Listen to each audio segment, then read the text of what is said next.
Hi, I'm Emma from Bromley North, and here sharing a few thoughts around Hebrews 13, 9 to 25.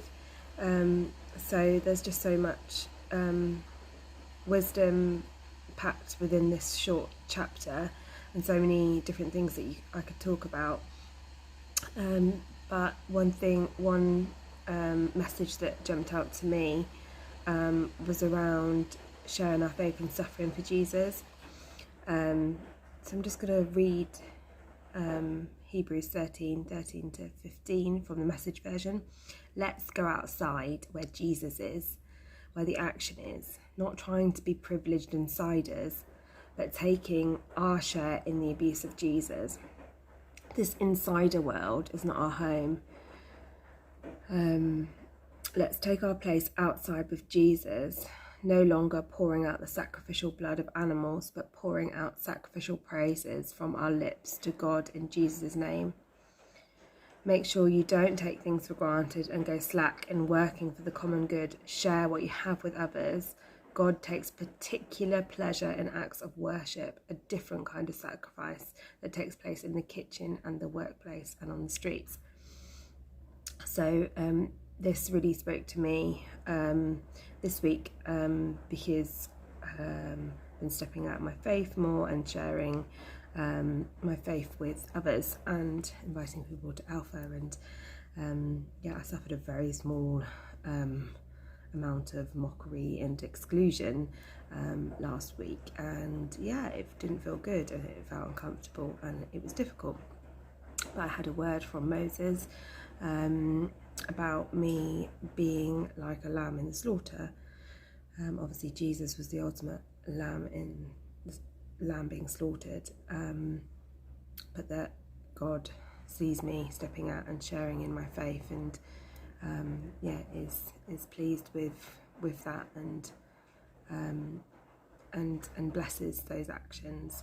And it was really comforting for me and a reminder for me to be doing things for my audience of one and not for the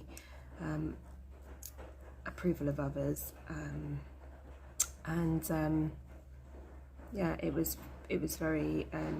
It's very challenging to want to suffer for Jesus, to step outside, to invite people into our homes and in our kitchens, especially those that don't know Jesus, and to be talking about Jesus and our faith in the workplace. It's controversial to be out on the streets, to be mixing with others that don't share our views. But Jesus had that heart, and he wants us to have that heart. Jesus was hanging around with Matthew the tax collector, Mary the prostitute, down and out, the bedraggled. He came to save everyone, especially those needy people in society, and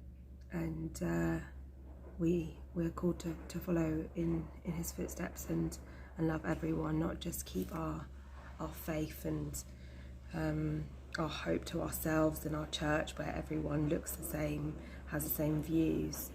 But we're called to step out, and we're called to be prepared to suffer for it to be hard. And it's also made me think about our brothers and sisters around the world who actually are really suffering for their faith and really are being persecuted, and how privileged we are in the West, that the worst that happens to us is that we're mocked or excluded, that we lose the odd friend. I hope this speaks to you and challenges you. Such a great chapter. Do read it and be encouraged and be challenged.